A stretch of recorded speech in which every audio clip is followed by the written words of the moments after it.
আমি আসলে ছোটবেলা থেকে শুরু করলে কিছু অংশ শুরু করতেছি। আমার আব্বা একজন সরকারি চাকরিজীবী ছিল, তো সেখান থেকে আমার কলোনিতে বড় হওয়া, সবকিছুই কলোনিতে। তো খুব মানে আমি একটা মানে হাসি খুশি মেয়ে বা সবার সাথে খুব একটা মিশুক টাইপের আমি একটা মেয়ে। আমরা হচ্ছি 3 ভাই বোন, আমি সবার ছোট মেয়ে, ছোট আর কি। ভাই বোনের মধ্যে আমার বড় বোন আছে আর ভাই আছে। সেখান থেকে কলোনিতে ছোট থাকতেই একটা অন্যরকম পরিবেশে বড় হয়েছি, খুব খোলামেলা একটা পরিবেশ, এবং সবার সাথে মিশছি বা খুব আনন্দে সময়টা কাটাইছি, যেটা আজকালকার ছেলেমেয়েরা সেটা পায় না। সবাই তো ইউটিউব, ফেসবুক এগুলা, তো আমাদের সময়টা তো অন্যরকম একটা সময় ছিল। তো আমার জন্ম হচ্ছে 1992-তে। তো সেক্ষেত্রে মানে খুব তাড়াতাড়ি স্কুলে ভর্তি হয়েছি, সবকিছু খুব তাড়াতাড়ি হয়েছে আমার লাইফে। এরপরে আমি একটু কলেজ থেকে শুরু করি বিষয়টা। আমার হচ্ছে আমি এগ্রিকালচারের ছাত্রী। আমি 2007-এ ম্যাট্রিক পাশের পরে এগ্রিকালচার ডিপ্লোমাতে ভর্তি হই। তো সেখান থেকে আমার এগ্রিকালচার ডিপ্লোমা শেষ করে আমি তখন হয়তো অনেক ছেলেরাই হয়তো বলতো বা প্রেম করার যে বিষয়টা আসে, তো ওই টাইমটাতে আসলে ওইভাবে কারোর সাথে রিলেশনে জড়াই নেই। আমার আসলে ভালো লাগে নাই কাউকে। 2011-তে যখন আমি এগ্রিকালচার শেষ করে পড়াশোনা মানে এগ্রিকালচার ডিপ্লোমাটা ক্লোজ করলাম, তারপর হচ্ছে আমি বিএজেটে ভর্তি হব। তো যাই হোক, বিএজেটে উন্মুক্ত বিশ্ববিদ্যালয় আন্ডারে সেটা। তো ওইখানে আল্লাহর রহমতে চান্স পাওয়াতে যখন চান্স পাইলাম, তো প্রথমে যখন ক্লাস করতে গেছি তখন কয়েকদিন ক্লাস টাস করলাম। এর মধ্যে অনেক ফ্রেন্ড সার্কেল আছে, ছেলে ফ্রেন্ড মেয়ে ফ্রেন্ড সব একসাথেই। কিন্তু ওই তখন আমার হঠাৎ একটা ছেলেকে আমার খুব পছন্দ হয়েছে। মানে ওই ক্লাসের মধ্যে সে খুব জোরে জোরে কথা বলতেছিল, দেখতে অনেক সুন্দর ছিল, লম্বা, খুব সুন্দর ছিল। তখন আর কি আমি প্রথমে এই ফার্স্ট মনে হয় যে হ্যাঁ, একটা ভালো লাগার মতো কাউকে। তো ওকে যখন দেখলাম আমার খুবই ভালো লাগছে, জাস্ট ভালো লাগা পর্যন্তই। এরপরে যাই হোক, ছেলেটা নিজে থেকে আমার সাথে এসে কথা বলার পরে হাই হ্যালো কেমন আছি, ভালো আছি, সেই ওইটুকুই। তো এরপরে কিভাবে তখন ফেসবুকটা না অত বেশি বুঝতাম না, নতুন তো তখন ফেসবুক, তখন তার স্মার্ট মোবাইলও এত ছিল না, ফেসবুকে অত বেশি কানেক্টেড ছিলাম না। যে তখন একটা আইডি খুলছি, তো ওইখান থেকেই কিভাবে যেন আমার মধ্যে ফ্রেন্ডশিপ হয়ে গেল, কিভাবে আমরা মানে বুঝতেও পাইনি যে সে। যাই হোক, চ্যাটিং করতে আস্তে আস্তে আমি তাকে বলে ফেলছি যে হ্যাঁ, আমি আসলে তোমাকে পছন্দ করি। তা আমি কখনোই কল্পনা করি নাই যে সে সত্যি আমার সাথে একটা রিলেশন হবে, বিকজ সে অনেক সুন্দর ছিল, অনেক সুন্দর, এবং মানে অন্যরকম আমার লাইফে আমি বলবো যে অন্যরকম একটা হিরোর মতো। তো এরপরে সেও যাই হোক একটা রিলেশনে আমরা জড়াই, এবং খুব ভালো একটা রিলেশন, মানে এত পরিমাণ তাকে আমি ভালোবাসছি, মানে এটা অসম্ভব ধরনের ভালোবাসা। তো আমার ফ্যামিলি একটু কনজারভেটিভ, বলতে আমাদের দেশের বাড়ি হচ্ছে, ফ্যামিলিতে কখনোই অন্য ডিস্ট্রিক্টে বিয়ে এটা মনে করে যে একটা পাপের মতো। হ্যাঁ, পাপের মতো। তারা মনে করে যে অন্য কোনো ডিস্ট্রিক্টে বিয়ে হবে, এটা তারা কল্পনাও করতে পারে না, মানে এটা অসম্ভব ব্যাপার। তো আমি যে ছেলেটাকে পছন্দ করতাম তার বাড়ি, এটা যখন আমার বাসায় আমি একটু বলি, মানে এটা নিয়ে তো একটা আগুনের মতো লেগে যায়। হ্যাঁ, আমি ছেলে পছন্দ করছি, আমরা দক্ষিণাঞ্চল, তারা উত্তরাঞ্চল, মানে এটা নিয়ে তো বাসার মধ্যে মনে হয় যে কি জানি অপরাধ আমি করে ফেলছি। যাই হোক, আমি বলছি যে আমি আসলে ছেলেটাকে পছন্দ করি, আমার সাথে পড়াশোনা করে, যদি তোমরা একটু চাও একটু দেখতে পারো। এরপরে তারা মানে এটা নিয়ে আমার ভাইয়া আমার সাথে রাগারাগি, মানে আমার ভাইয়া আমার সাথে এইটার জন্যই 2-2.5 বছর কথাই বলেনি। হ্যাঁ, মানে সে মানে আমি যে কি একটা অপরাধ জানি করছি, খুব একটা ইয়ার মধ্যে আমাকে ফেলাই দিছে। এরপরে আমি ওকে বলি সব ঘটনা, যে দেখো আমাদের তো নোয়াখালী বাড়ি, হয়তো তোমার সাথে আমার বিয়ে বা এই ধরনের কিছু হবে না। তো আমার পরীক্ষা ছিল, আমি পরীক্ষা দিতে গেছি, এর মধ্যে যে সে আমার বাসায় আসবে আমি জানি না। আমার বাসায় ক্লাসমেট ছিল, হ্যাঁ ক্লাসমেট ছিল, কিন্তু ও ড্রপ দিছে, ওই ইয়ারটা সে ড্রপ দিছে, পরীক্ষা দেয় নাই। সে তখন জব করতো, কোন একটা কারণে মানে টাইম দিতে পারতেছিল না পরীক্ষার জন্য, সে ওই ইয়াটা লস দিল, বললো যে আমি এবার পরীক্ষা দিব না, সামনের বার দিব, আমি এবার একটু লস দিলাম। তো যাই হোক, সে আমার পরীক্ষা ছিল, কিন্তু সে আমার বাসায় গেছে মিষ্টি টিষ্টি নিয়ে বাসায় গেছে, সে বিয়ের প্রস্তাব নিয়ে গেছে ডিরেক্টলি। বিয়ের প্রস্তাব নিয়ে গেছে, তো আমার বাসা থেকে তো এটা কোনোভাবেই রাজি না। যাই হোক, সে তো এটা তো কোনোদিনও তারা মানবে না, অনেক কিছু হইলো। এরপরেই আমার ফ্যামিলি থেকে আমাকে বলতেছে যে না, তুমি অন্য ডিস্ট্রিক্টে যেহেতু প্রেম করছো, এটা অনেক বড় অপরাধ করে ফেলছো। হ্যাঁ, এটা মানে আমি খারাপ হয়ে গেছি, মেন কথা হচ্ছে আমি খারাপ, আমার মতো খারাপ পৃথিবীতে নেই। হ্যাঁ, এরকম। যাই হোক, তখন আব্বা একেবারে বিয়ে খোঁজা শুরু করলো যে না, বিয়েই দিতে হবে, মেয়ে খারাপ হয়ে গেছে আমাদের। যাই হোক, হঠাৎ কইরা এই ফার্স্ট আমার লাইফের প্রথম বিয়ের প্রস্তাব আসছে। প্রথম আমি তখন আমার আব্বা আমাকে বলেও না, আমি বললাম না আমার পরীক্ষা ছিল, পরীক্ষা থেকে লাস্ট পরীক্ষা যেদিন, সেই দিন আমি বাসায় আসছি, আমাকে বলতেছে যে রেডি হইতে। আমি বলছি কেন? বলতেছে যে একটু দরকার আছে, আমার সাথে একটু একটা জায়গায় যাইতে হবে। আচ্ছা ঠিক আছে, ওকে ফাইন। আমি রেডি হইলাম, কারণ রেডি না হলে তারা অন্য কিছু মনে করবে যে মেয়ে কথা শুনতেছে না। আচ্ছা, রেডি হইলাম, আমাকে একটা রেস্টুরেন্ট নিয়ে গেল, আমি জানিও না যে আমাকে দেখতে আসছে। তারপর ওইখানে নিয়ে গেল, ছেলেও আসলো, দেখলো, কথাবার্তা বললো, আব্বারই পরিচিত, আব্বার বন্ধু হয়, বন্ধুর ভাগিনা হয় সে। তো সে আসলো, আসার পরে সে প্রথমবার আমাকে মানে এক শুক্রবারে দেখলো, দেখার পরে তাদের অনেক পছন্দ হয়েছে, আমাকে বিয়ে করাবে। আমার তো মানে আমি জানতাম না যে এটা আমার বিয়ে হয়েই যাবে। আমি মনে করছি আচ্ছা ঠিক আছে, এরকম তো মানুষের লাইফে দেখতে আসে, জীবনে ফার্স্ট দেখতে আসছে, হয়তো টাকা টুকা দিবে, এটা দিয়া চাইনিজ খাবো, এরকম কিছু একটা চিন্তা করে আমি গেছিলাম। আচ্ছা ঠিক আছে। তারপর বাসায় আসলাম, আসার পরে বিয়ে ঠিক করতেছে, আমাকে কিছুই জানায় নাই। বলতেছে কাবিন। ভাইয়া বিশ্বাস করেন, তখন আমি মনে করতাম কি কাবিন মানে হচ্ছে অন্য কিছু, বিয়ে মানে হচ্ছে অন্য কিছু। কাবিনই যে বিয়ে এটা আমি বুঝতাম না, একেবারে সত্যি কথা, যে এটাই বিয়ে এটা বুঝতাম না। তো এরপরে তারা আমাকে বলতেছে কাবিন হবে, কাবিন হবে। আমি তো তাকে বলতেছি আমার যে যার সাথে আমার রিলেশন। তো এরপরে আব্বা কি করলো, হুট করে এসে আমার পায়ে ধরে ফেলছে। কি বলেন? হ্যাঁ, আমার পায়ে ধরে ফেলছে। আমি তো পুরো মানে অবাক, হ্যাঁ মানে এটা কি? বলতেছে মা তুই আমার কথা অমান্য করিস না। আমার আম্মা আবার স্ট্রোকের রোগী, আমার আম্মা কিন্তু স্ট্রোক করে প্যারালাইসিস হয়ে গেছিল তার কিছুদিন আগে। তো বলতেছে দেখ তোর আম্মা অসুস্থ, তুই আমাদের কথাটা মান। পরে আমি বলতেছি আব্বা আপনি পায়ে ধরতেছেন, মানে একটা মেয়ে ওই সময়টা মানে বুঝবে যে বাবা যদি পা ধরে জিনিসটা কেমন। তা আমি বলতেছি যে আব্বা আপনারা, আমি যাকে পছন্দ করি তার সাথে বিয়ে দিলে প্রবলেম কি? বলতেছে সেই ছেলে তো সামান্য একটা চাকরি করে, সে তোমাকে কতটুকু কি করবে? তখন আমি বলছি আব্বা আমি তো শিক্ষিত, আমি নিজেও তো চাকরি করে খেতে পারবো, দুজন মিলে তো কিছু একটা করা যাবে, আপনি এরকম করেন না, আমি যার সাথে পছন্দ করি তাকে বিয়েটা দেন। সে বলতেছে যে না, আমাদের নোয়াখালী ডিস্ট্রিক্ট অন্য ডিস্ট্রিক্টে যায় না, কই যাবে না যাবে, তোরে বেচা ফালাবে, কি সব কথাবার্তা। তারপর আমাকে বলতেছে যে বিয়ে করার কথা, আমাকে মানে খুব বলতেছে। তা আমি তখন চিন্তা করলাম আমি কি করব, আমাকে তো বিয়ের জন্য এরকম প্রেশার করতেছে, তাহলে ফ্যামিলি, আমি এর মধ্যে আমার ভাইয়া বললাম না কথা বলে না 2-2.5 বছর। যাই হোক, তো ভাইয়া চিন্তা করলাম যে একটা মাত্র ভাই, হয়তো বিয়ে যদি আমি তাকে করি তাহলে মনে হয় আমার ভাইটাকেও হারাবো, হয়তো আমার সাথে জীবনও কথা বলবে না, তাহলে আমি থাক, ঠিক আছে ওনাদের কথা অনুযায়ী রাজি হয়ে যাই। বিশ্বাস করেন ভাই, আমি শুধুমাত্র ফ্যামিলির কথা চিন্তা করে আমি কিন্তু রাজি হয়েছি বিয়েটাতে। আমি তখন কি করছি, আমার ওর কাছে জানাই নেই যে আমার বিয়ে হইতেছে। আমি বললাম না যে জানি যে শুধু কাবিন পরে উঠাই নিবে, কিন্তু মিথ্যা কথা বলা হয়েছে আমাকে, পুরা অ্যারেঞ্জমেন্ট করেই বিয়েটা করানো হয়েছে।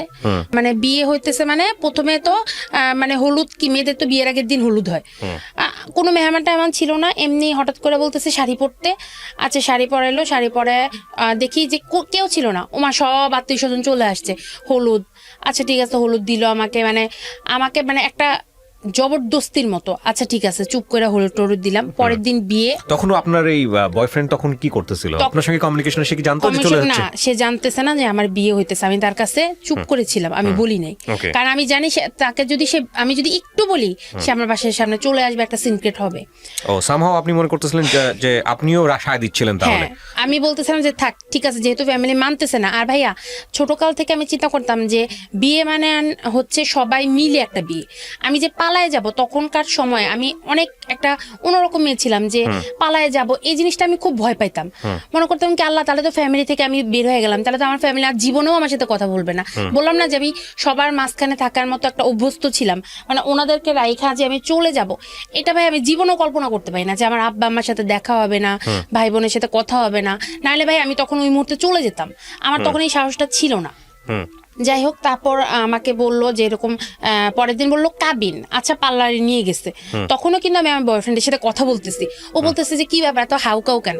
আমি বলছি যে আমি আমার মামাতো বোনের বিয়েতে আসছি, আমি মিথ্যা কথা বলছি ভাইয়া, মিথ্যা কথা বলছি। যাই হোক, তো আমি আমাকে সাজানো হইলো, সাজায় বিয়ের স্টেজে নেওয়া হইলো। নিয়ে তো আমি বুঝলাম যে না, এটা কাবিন না, এটা বিয়েই।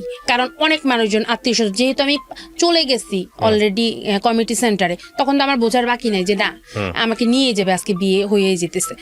যাই হোক, বিয়ে টিয়ে হইলো, হওয়ার পরে তো আমাকে সেদিন রাতে, হ্যাঁ, আমাকে ওইটা হচ্ছে সেপ্টেম্বরের 14 তারিখে আমার বিয়েটা হয়। আমাকে আমার 16 তারিখে জন্মদিন, 14 তারিখে আমার বিয়েটা হয়।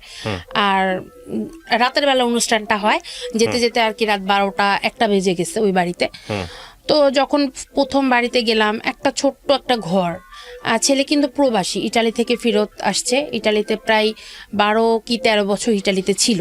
কথা বলেননি বিয়ের আগে তার সঙ্গে আপনি? একদিন ওই যেদিন দেখা হলো, ওই দিন খালি কথা, আমি কোনো কথা বলি না, কারণ ওইখানে মুরব্বীরা ছিল। উনি খালি আমাকে জিজ্ঞেস করছে যে আপনি পড়াশোনা কি করতে চান এরপরেও? আমি বলছি যে হ্যাঁ, আমি তো পড়াশোনা করতেছি, আমি এটা বন্ধ করতে চাই না, আমি পড়াশোনাটা। তখন আপনি? আমি এগ্রিকালচার ডিপ্লোমা শেষ করে বিজিএড করতেছি। আচ্ছা। উন্মুক্তর আন্ডারে এটা। তো তো তখন পরে বলতেছে যে ওই তখনই ফার্স্ট একটু কথা হয়েছে, এরপরে আমি এত বেশি কথা বলি না, কারণ এখানে অনেক মুরব্বীরা ছিল, আমি চুপ করেছিলাম। আর আমি তো জানি যে আমি তো জীবনে এখানে বিয়ে করবই না, প্রথম দেখতে গেছি। যাই হোক, পরে তো বিয়ের রাত্রে যখন আমি আমার প্রথম শ্বশুরবাড়িতে যাই, দেখলাম যে একটা ছোট একটা ঘর, আমরা কলোনিতে ছিলাম। আপনি বিয়ের পরে তখনও আপনি আপনার বয়ফ্রেন্ডকে জানাননি যে বিয়ে হয়ে গেছে? কিচ্ছু জানাইনি আমি। আপনার প্ল্যান কি ছিল আসলে? আমার প্ল্যান ছিল আমি বিয়ে করব, ওনাদের কথা অনুযায়ী যেহেতু গলায় ফাঁসি দিতে হইতেছে দিব। এরপরে কি করব দেখা যাবে, মানে আমার তখনও কোনো নির্দিষ্ট প্ল্যান ছিল না। বাট স্টিল ইউ লাভ হিম, তখনও ভালোবাসেন ওকে? হ্যাঁ। এবং আমি মানে কোনোভাবেই চাইতেছিলাম না যে এখানে হোক, শুধুমাত্র আমার ভাই আমার সাথে 2 বছর 2.5 বছর কথা বলে। আমি আমার ভাইকে অনেক ভালোবাসি ভাইয়া, আমার একটা মাত্র ভাই। এবং মানে ছোটকাল থেকে ভাইয়া অনেক আদর করতো, অনেক। ভাইয়া আমার সাথে কথা বলে না, এইটার মানে এটা যে কি পরিমাণ আমার কাছে কষ্টদায়ক। এবং আমার সাথে আমার চেহারার দিকেও আমার ভাইয়া আমার দিকে তাকাইতো না, এরকম করছে আমার সাথে। যাই হোক, এরপরে আমি যখন গেলাম, স্টিল নাও আমার বয়ফ্রেন্ড জানে না। জাস্ট বিয়ে যখন হয়ে গেল, আমি মোবাইলটা বন্ধ করে আমার বোনের হাতে দিয়ে দিছি। আমি বলছি নাও, মোবাইল রাখা দাও, আমি গেলাম, এই কথা বলে চলে আসছে। আর আমার বয়ফ্রেন্ড তো যখনই দেখছে আমার মোবাইল বন্ধ, ও তো পাগলের মতো হয়ে গেছে। যাই হোক, আমি আসতেছে আস্তে আস্তে। এরপর যখন গেলাম, যে দেখলাম যে আমাদের জন্য ফুল সজ্জা যেভাবে সাজায়, মানে কি বলে বাসর ঘর ওইটারে বলে, যাই হোক ওইটা সাজাইছে, মানুষজন আত্মীয় স্বজন ওইখানে সবাই ছিল, আত্মীয় স্বজন না, আমাদেরকে বরণ টরণ করে নিচ্ছে। নেওয়ার পরে আমি বাসর ঘরে বসে আসছি। আর আমি তখনও চিন্তা করতেছি যে এটা কি হইতেছে, আমার সাথে কি হইতেছে। বসে আসছি, তখন রাত্রে 2টা 2:30 বেজে গেছে। তো তখন তার ভাইয়ের বউ যে ছিল, বড় ভাবি, উনি আসছে আমার সাথে এসে কিছুক্ষণ কথা টথা বলে আছে। একটু পরে আমার হাজবেন্ড আসলো। আসার পরে তো দেখা হইলো, এর আগে একদিন দেখা হয়েছে, ওইটা সেকেন্ড দেখার পরে দেখলাম যে সে খুবই খুশি, খুবই আনন্দিত, সে আমাকে বিয়ে করছে। মানে আপনার হাজবেন্ড? সে খুব আনন্দিত, সে আমাকে বিয়ে করছে। আচ্ছা, সে কিন্তু আমার চেয়ে বয়সে অনেক বড় ভাইয়া। 2014-তে আমার মনে হয় 21 চলে, 21 কি 22 মেবি, আমি একটু এক্স্যাক্টলি বলতে পারতেছি না। আর তখন তার বয়স হচ্ছে 45 তখন। আচ্ছা, ওকে। তো সে আমার থেকে অনেক সিনিয়র, প্রায় ডাবলের বেশি। হ্যাঁ সিনিয়র। আচ্ছা, যাই হোক, সে আসছে, আসার পরে আমাকে একটা স্বর্ণের চেন দিল, একটা মোবাইল দিল, অনেক কিছু দিতেছে, ট্যাব দিল, মানে যেহেতু বিদেশ থেকে আসছে অনেক কিছু দিতেছে। আমি চুপ করে বসে আসছি। পরে বলতেছে যে আমি প্রথম তোমাকে দেখছি, আমার খুব ভালো লাগছে, তুমি অনেক হাসি খুশি, আমি তোমাকে বিয়ে করছি, আমি অনেক হ্যাপি। আচ্ছা, যাই হোক, আমি চুপ করে আসি, আমি কি বলবো, আমাকে দিতেছে সব। আর অনেক আয়োজন করেই বিয়ে করছে ভাইয়া, অনেক কিছু আয়োজন করেই বিয়ে করছে। তো তারপর এরপরে আমি তো চুপচাপ বসে আছি, কি বলবো। তারপর কতক্ষণ কথাটা বললো, বলার পর বলতেছে যে কি তুমি কি হ্যাপি না যে তুমি বিয়ে করছো? আমি কোনো কথা বলতেছি না, আমি চুপ করে বসে আছি, কারণ আমি তো জানি যে আমার মধ্যে কি হইতেছে। আমার তো চিন্তা ওই দিকে যে ও জানি কি করতেছে। এরপরে যাই হোক, তারপর ওই ফার্স্ট কোনো একটা মানে অপরিচিত একটা লোকের সাথে রাত কাটানো, কি বলবো, মানে আমার ভিতরে তো সব মনে হইতেছে যে আমি মনে মারা যাব, যে এটা কি হইলো, আমি কাকে চিন্তা করছি আর এটা কি হইলো। আচ্ছা ঠিক আছে। এর মধ্যে পরের দিন সকালবেলা যখন ঘুম থেকে উঠলাম, ওঠার পরে তো আমি আমার বাসায় ফোন দিছি, আমার তখন মোবাইল নাই, যে সে নতুন মোবাইল দিছে তার মোবাইল থেকে আমি কল দিছি, আমার কাছে কোনো সিম নেই। কল দিছে, কল দিয়ে ভাই আপুর সাথে কথা বলতেছে, আমার বড় বোন ওই বাসায় আমাদের বাসায় ছিল। তখন আমি একটা সাউন্ড পাইছি যে আমার বয়ফ্রেন্ডের গলা, আমি সাউন্ড পাইছি মোবাইল ফোনে। হ্যাঁ আমি সাউন্ড পাইছি। পাওয়ার পরে আমার বোন ফোনটা রেখে দিছে, আমি কিন্তু শুনছি যে ওর সাউন্ড, আমি বুঝতে পারছি যে সেই আসছে। আসার পরে তো এরপরে পরবর্তীতে আমি শুনছি যে আমার ফ্যামিলিতে মানে অনেক কিছু করছে, ছাদ থেকে লাফ দিতে গেছে, মানে খুব পাগলামি করছে। ছাদ থেকে লাভ পরে বলছে, একটা অভিশাপ দিছে ভাইয়া যে আপনাদের মেয়ে জীবনেও ভালো থাকতে পারবে না। আমাদের ছাদে উঠে গেছে 8 তলায়, ওইখান থেকে লাভ দিতে গেছে। তারপর আব্বা ধরে নাকি ঠাস করে থাপ্পড় দিয়ে নামাইছে। পরে বলতেছে যে আমাদের বাসায় থেকে বলতেছে যে আজকে আমি একটা কথা বলা যাই, আপনাদের মেয়েকে আপনারা বিয়ে দিচ্ছেন, আমি জানি ও জীবনেও বিয়ে করতে চায় নাই, আপনারা জোর করে এবং ওকে একটা টর্চার করে বিয়ে দিচ্ছেন, এটা আমি জানি। আমার সাথে বিয়ে দিলে অনেক কিছু হয়ে যাবে, এগুলো ও আমাকে বলছে, আমি সব জানি। আমি জানি ও মন থেকে জীবনে বিয়ে করে না, এবং আমি আজকে এখানে দাঁড়ায়, অভিশাপ না মানে একটু ওইভাবে বলছে যে আমি আজকে আপনাদের কাছে এখানে দাঁড়িয়ে বলে গেলাম যে আপনাদের মেয়ে কোনোদিনও আমাকে ছাড়া সুখী হতে পারবে না, এটা সে বলে গেছে যে কোনোদিনও পারবে না, এবং সে ফিরে আসতেই হবে, এই কথা বলে সে চলে গেছে। যাই হোক, বিয়ের হইলো, সবকিছু হইলো, আমি তখনও তার সাথে কোনো যোগাযোগ করতে পারিনি, কারণ আমার কাছে কোনো সিম ছিল না। পরবর্তীতে যাই হোক সিম দেয়া হয়েছে আমাকে আমাদের বাসায় যখন আসছি। এরপরে ভাইয়া চলতেছে, দিন চলতেছে, আমি তো তাকে কিছুতেই ভুলতে পারতেছি না, কারণ এটা তো সম্ভব না, আমি তো সত্যিই তাকে অনেক ভালোবাসি। তারপর আমি তার সাথে যোগাযোগ করছি, আমি আমাদের বাসায় এসে তার সাথে সিম যখন নিলাম আমি যোগাযোগ করছি। সে অনেক কান্নাকাটি করছে, সে অনেক কিছু আমাকে বলছে, আমি একটু তোমার সাথে দেখা করতে চাই। সে বলছে যে কেন তুমি আমার সাথে দেখা করো, তুমি তো বিয়ে করছো। আমি সে দেখো আমি তো বিয়েটা করতে চাই না, তুমি তো সবই জানো, আমি তো তোমাকে সবকিছু বলছি। যাই হোক, সে আমার উপরে অনেক রাগ, অনেক অভিমান, অনেক কিছু, এটা স্বাভাবিক, এটা হবেই। আমি তাকে বোঝানোর চেষ্টা করছি। যাই হোক, সে আমার সাথে দেখা করতে রাজি না। তারপর আমি জোর করে, সে যেখানে চাকরি করে ওইখানে আমি চলে গেছি। আমি একদিন আমার বাসা থেকে আমি কলেজের নাম দিয়ে বের হয়ে আমি চলে গেছি, যে যে আমি তার পায়ে ধরে আমি অনেক ক্ষমা চাইছি, অনেক কান্নাকাটি করছি। তারপর যাই হোক, সে একটু নর্মাল হয়েছে, হওয়ার পর আমাকে বলতেছে যে চলে আসতে। হ্যাঁ, বলতেছে ঠিক আছে তুমি বিয়ে করছো, আমি তোমাকে বলি যা করতো কোনো সমস্যা না, আমার ফ্যামিলিতে কেউ তোমাকে বলবে না যে তোমার বিয়ে হয়েছে, তুমি চলে আসো। ভাইয়া আমি তখন চলে যেতে চাইছি, কারণ আমি যাকে বিয়ে করছি ওই বিয়ের রাত্রে তো চেন দিছে, ট্যাব দিছে, মোবাইল দিছে, এগুলা কিছু না ভাইয়া, একটা ভালোবাসার নামে তো একটা জিনিস আছে। ওই লোকটা কেমন জানে, একটা মানে কেমন জানে, মনে যে একটা জড় বস্তু।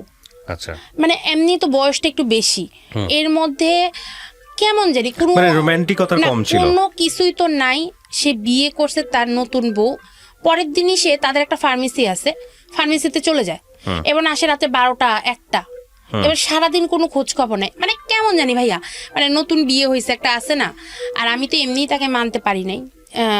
তো আমি তাকে বলছি যে হ্যাঁ আমি তোমার সাথে আমি চলে যাব, আমি আর পারতেছি না, আমার কাছে ভালো লাগে না এখানে, কি বিয়ে দিচ্ছে আমাকে, এটা কেমন জানি, আর ওনারা জানি আমার সাথে কেমন কেমন করে, আমার কাছে ভালো লাগতেছে না। যাই হোক, এইসব কথা আমি তাকে বলছি। বলার পরে আমার সাথে তার যোগাযোগ ছিল, থাকার আমি ওখানে সংসার করতেছি। যোগাযোগ ছিল বলতে বয়ফ্রেন্ডের সঙ্গে কি ধরনের যোগাযোগ ছিল? মানে ফোনে কথা হইতো, ফোনে কথা হইতো জাস্ট, এবং সবকিছু শেয়ারও করতেন। হ্যাঁ, আমি ওকে সব বলছি বিষয়গুলা, কিছু ইন্টারনাল বিষয় আছে এগুলো আমি বলছি আমার হাজবেন্ডের।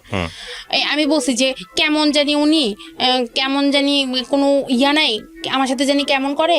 আর আমার মানে আছে না যে একটা নতুন বউ, একটা ঘোরাফেরার একটা বিষয় আছে, কেমন জানি আমার কাছে ভালো লাগতেছিল না। আচ্ছা, তো এইগুলো আমি তাকে সব বলতাম। ও বলতেছে যে তুমি আমাকে ছাড়া ভালো থাকতে পারবে না, তুমি চলে আসো, তুমি চলে আসো। আমি হ্যাঁ আমি তোমার সাথে চলে যাবো, যা হয়েছে হয়েছে, আমার ফ্যামিলি আমার সাথে এরকম করছে, আমার ভাইয়া এখন আমার সাথে কথা বলছে, তো আমি তোমার সাথে চলে যাবো, এসব কথা আমি তাকে বলছি। বলার পরে ভাইয়া আমি ওই বাসায় মানে আমরা প্ল্যানিং করতেছি, আমরা চলে যাব, হ্যাঁ চলে যাবো, এসব প্ল্যানিং করতেছি। তো এর মধ্যেই আমি দেখলাম যে তার ভাইয়ের বউ যেটা, সে আমার সাথে খুব একটা প্রথম খুব ভালো, এরপরে দেখলাম যে খুব খারাপ একটা ব্যবহার করতেছে। আমার মনে হয় ভাইয়া আমি জীবনে এত ঘুমাই না, ভাইয়া আমাকে মনে কিছু খাওয়াই দিত, আমি সারাদিন ঘুমাইতাম। এবং এত তাদের কিন্তু ফার্মেসির দোকান, হ্যাঁ তাদের ফার্মেসি বিজনেস অনেকদিন, ভাই আমি রাত দিন 24 ঘন্টাই ঘুমাইতাম। মানে শুইলেই ঘুম, কোনো কথা নেই, কাজ করতেছি কাজের মধ্যে ঘুম, এরকম অবস্থা আমার। মানে কেমন জানি আমাকে না আস্তে আস্তে আমি মনে হইতেছি কি আমি সিক হয়ে যেতেছি, হ্যাঁ, কোনো আমার মধ্যে কোনো চেতনা নাই, একটা মানে মনে যে আপনি আমাকে ফালায় রাখছেন ওইভাবেই আমি আসি। হ্যাঁ, এরকম অবস্থা। আমি তখনও বুঝতাম না। এখন আমার ফ্যামিলি তো একে জানে যে আমাকে জোর করে বিয়েটা দেওয়া হয়েছে, তখন না আমার কোনো কথায় কেউ বিশ্বাস করে না ভাইয়া। আমি যাই বলি মনে করে যে আরে ও তো চলে যাবে, এইসব কথা এর জন্য বলে। এর জন্য আমি ওনাদের সাথে শেয়ার করলে ওনারা আমার এক তো পাত্তা দিত না।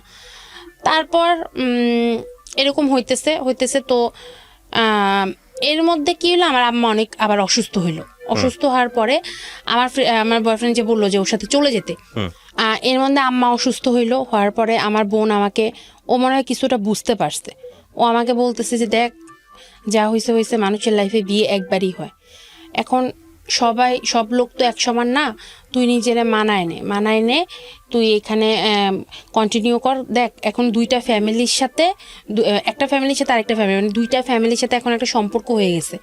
এখন যদি তুই কোথাও কোনো একটা খারাপ কাজ করিস, সেটা কিন্তু আমাদের আব্বা আম্মার উপরে এসে পড়বে, বলবে যে এই মেয়ে এত খারাপ একটা মেয়ে বিয়ে করছে, আবার বিয়ে করে অন্য জায়গায় চলে গেছে, তখন কিন্তু তোর নামে, তুই যদি বিয়ের আগে যাইতে অন্য কথা, আর এখন তুই একজনের বউ, এখন তুই আরেকজনের বউ হয়ে যদি আরেকজনের সাথে চলে যাস, সেটা কিন্তু খুব খারাপ একটা ইফেক্ট হবে। এবং আম্মা কিন্তু এমনি অসুস্থ, আম্মা কিন্তু দেখা যাবে যে কিছু একটা হয়ে গেছে, তোর জন্য কিন্তু আমরা মারে হারাইতে পারবো না। পরে ভাইয়া যখন এইসব কথা বলছে, তখন আমি চিন্তা করলাম ঠিকই তো, এখন তো আসলে আমি আরেকজনের বউ।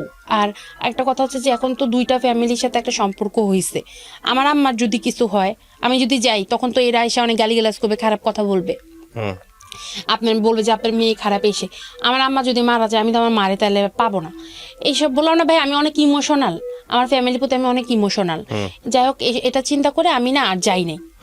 এই যে আমি যাই নাই, এটা নিয়ে আমার বয়ফ্রেন্ড আমার সাথে সব সম্পর্ক মানে শেষ। ওর তো দোষ নেই, ও চাইছিল নিতে। পরে চিন্তা করলাম যে ঠিক আছে, যেহেতু বিয়ে হয়ে গেছে, মানায়নি, এভাবেই থাকি, কিছু করার নেই। আর আমি আপনার বললাম না যে ভাই আমার খালি ঘুম আসে, আমাকে মনে হয় কিছু একটা দেয়া হইতো, সেটা আমি জানি না, কিছু একটা দেয়া হইতো, এবং এটার জন্য আমার এত ঘুম আসতো। এটা যে তারাই করতেছে সেটা আমি বুঝতে পারি নাই। আমার হাজবেন্ড ইটালি থেকে আসছে অনেক টাকা নিয়ে, অনেক টাকা নিয়ে আসছে। সে যে এরিয়াতে থাকে, সেই এরিয়াতে তার জমি আসছে, জমি কিনছে, নিজের জমি, মানে শুধু তার টাকা দিয়ে কিনছে। 3 ভাই, তারা 3 ভাইয়ের নামে, এবং সে আসছে বাড়ি করার জন্য। এটা আমি পরে শুনছি। এবং সে নিজের টাকায় পুরা 6 তলা একটা বাড়ি কমপ্লিট করবে, এটার জন্য সে চিন্তা করে আসছে। তো কয়েকদিন পরে সে বাড়ি কাজ ধরলো। বউ নিয়ে তার এত মাথা ব্যথা নাই, বউ আছে, ভাইয়ের বউর সাথে আছে, কোনো রকম ভাইয়ের বউর সাথে একটা না একটা গ্যাঞ্জাম লাগতেছেই, কিছু না কিছু নিয়ে একটা সমস্যা হইতেছে। তো বাড়ি যখন করতেছে আমার তো এরকম খালি ঘুমের সমস্যা। তখন আমরা নতুন একটা বড় বাসায় উঠছি, তখন সে বাড়ির কাজ করতেছে। সে রাত্রে 2টা-3টা বাসায় আসতো, সে তার বউকে না ফোন দিবে যে দরজাটা খুলো, সে কল দিত তার ভাইয়ের বউকে, এবং তার ভাইয়ের বউ তার জন্য অপেক্ষা করতো রাতের বেলা, যেটা তার বউ করবে সেটা করতো সে।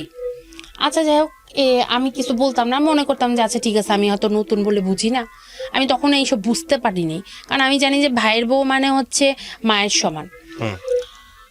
এরপরে আমি দেখলাম ওই মহিলা আমার রুমে এসে আমার হাজবেন্ডের লুঙ্গি থেকে শুরু করে ইন্টারনাল যত কাপড় চোপড় সব নিয়ে যায়, সে নাকি ধুবে। মানে আশ্চর্য, আমি তার বউ, এগুলা তো আমার দায়িত্ব, সে নিয়ে যায়। আচ্ছা আমি কি বলবো, আমার তো বলার কিছু নেই, সে নিয়ে যায় সব, পায়ের মোজা থেকে শুরু করে, লুঙ্গি থেকে শুরু করে, প্যান্ট থেকে শুরু করে সে নিয়ে যায়, সে ধুবে, সে আমাকে তার কোনো কাজ করতে দিবে না। আচ্ছা ঠিক আছে, তাও আমি কোনো কথা বলি না, বললেই ঝগড়া। যাই হোক, আমি কোনো কথা বলি না, নেই, আমার সমস্যা নেই।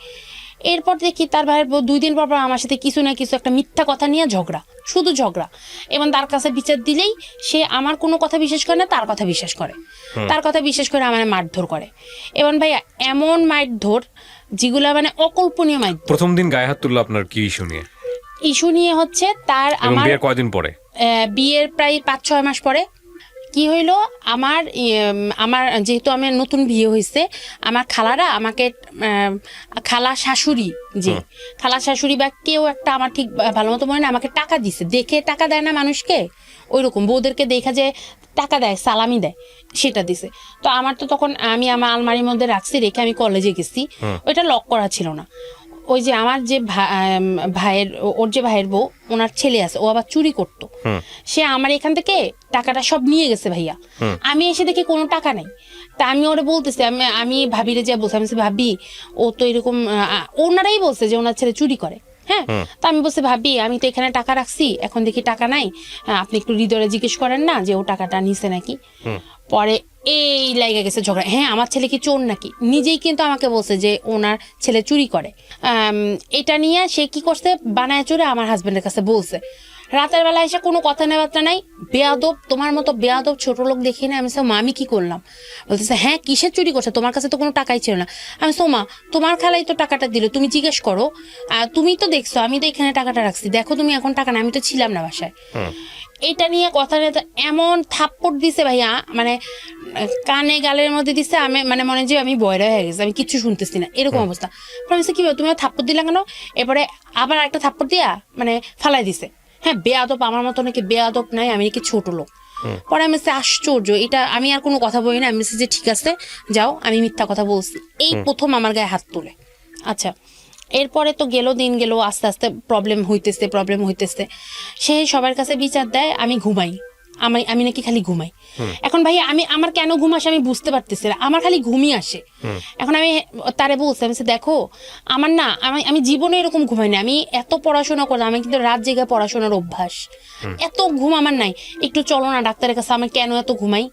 কি হ্যাঁ তোমার তো কোনো কাজ দেয়, তুমি খালি ঘুমাও। মানে কি আমাকে এখন সে দেখতেই পারে না, সে আমার দেখতেই পারে না। তারপর আমি একদিন রাত্রে কি হলো ভাইয়া, ওই যে বললাম না রাতের বেলা আসে, আমি জাস্ট ঘুমাইতেছি, কিন্তু আমি একটু কানে সাউন্ড পাইছি, সে আসছে। আসার পরে আমি দেখলাম তার ভাইয়ের বউ দরজাটা খোলার পরে দেখেন আমার ভাসুর কিন্তু এগুলো সব জানে, কিন্তু সে কখনোই তার বউরে কিছু বলে না, কারণ হচ্ছে বাড়ি, যে তার ভাই বাড়ি করবে, তারা নিয়ে যাবে, এর জন্য বউকে কিছু বলে না।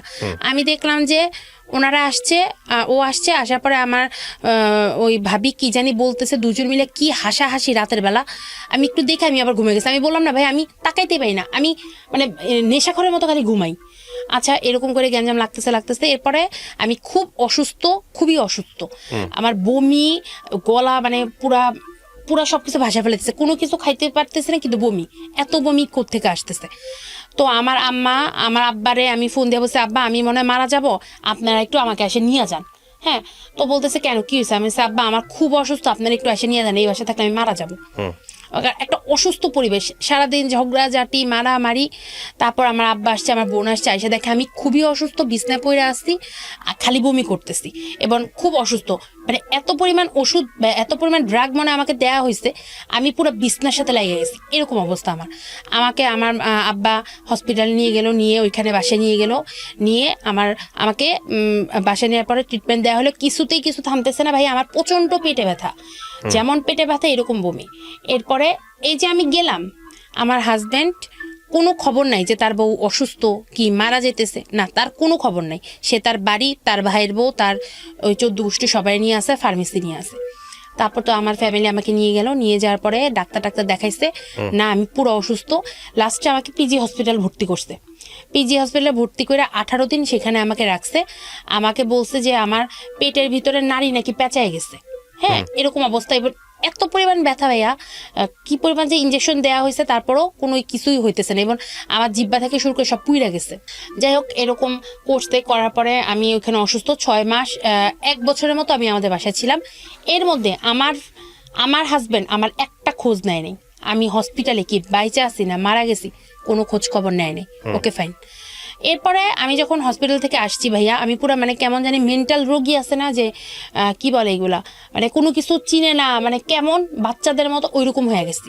কারণ একে তো এইসব প্রেশার, দ্বিতীয়ত আমি কিছু জিনিস চোখে দেখছি, তাদের দুইজনের সম্পর্ক, এগুলো আমি রেডিওতে কিভাবে বলবো। তারপর আমি আমার আব্বা আমাকে বলছে, দেখেন তখন যে একটু সুস্থর পথে, আমি খুব কানাকাটি বলতেছি, আমি তার সাথে সংসার করবো না, প্লিজ আমাকে ডিভোর্স দিয়ে দিতে, আমি এই লোকের সাথে সংসার করবো না। যে লোক তার ওয়াইফ 18 দিন হসপিটালে ভর্তি ছিল, এরকম অবস্থা, তারা তো তাদের মেয়ে বিয়ে হয়েছে, এটা ডিভোর্স হবে, এটা তো অকল্পনীয়, আরো বড় অকল্পনীয়। আমাকে বুঝাইতেছে কিছু হবে না, এটা কোনো প্রবলেম না, এরকম থাকেই, সে তো বাড়ি করতেছে, এর জন্য তোকে সময় দিতে পারতেছে না, এটা কোনো বিষয় না। একটা বিচার টিয়া কইরা আবার তার সে আসলো আয়সা, সে সবকিছু বিচার টিচার করে আচ্ছা সে নিয়ে গেল আমাকে। তখন নতুন বাড়ি হয়ে গেছে ভাইয়া, হ্যাঁ 3 তলা কমপ্লিট। আচ্ছা ঠিক আছে আমি যাব সংসার করবো, আলাদা বাসা, আমি ভাইয়ের বসে তো উঠবো না। ওকে ফাইন, উঠছি, আলাদা বাসা নিলাম, উঠছি। তার ভাইয়ের বউ মানে একই ফ্ল্যাটের মধ্যে তিনটা বাসা, তারা 3 ভাই 3টা ফ্ল্যাট। এরপরে নতুন বাসায় উঠছি, ওঠার পরে ঠিক আছে খুব ভালো যেতেছে, খুব ভালো যেতেছে। এই তো কয়েকদিন পরে আবার গ্যাঞ্জাম, ভাইয়ের বউ একটা কথা বলতেছে, সে ঝগড়া লাগে। এরকম করতে করতে ভাইয়া আবার মায়ের, হ্যাঁ আবার মায়ের শুরু হইলো। একদিন কি হইলো, কি একটা বিষয় নিয়ে জানি ঝগড়া লাগলো, শাক, সে নিচে শাক পুচ্ছে, হ্যাঁ তো আমি ওইখান থেকে কয়টা শাক এনে রান্না করছি। আমি কেন তার শাক রান্না করলাম এটা নিয়ে ঝগড়া লেগে গেছে। পর আমি আচ্ছা ঠিক আছে আমি ভুল হয়ে গেছে, আমি তো বুঝি না, এই জন্য কয়টা শাক আনছে, আচ্ছা ঠিক আছে আর আনবো না। সে আমার হাজব্যান্ডের সাথে বিচার দিচ্ছে আমি নাকি সব গাছ কাইটা ফেলছি। এবার আমার হাজব্যান্ড এসে আবার আমার মারা শুরু করছে, মানে আমার কোনো কথাই সে শুনো না, সে তাদের কথা শুনে আমাকে গায়ে হাত দেয়। এবং ভাইয়া তখন আমার চোখে ঘুষি দিতেছে, ডান চোখে ঘুষি দিতেছে, বাম চোখে ঘুষি দিতেছে, এরকম অবস্থা।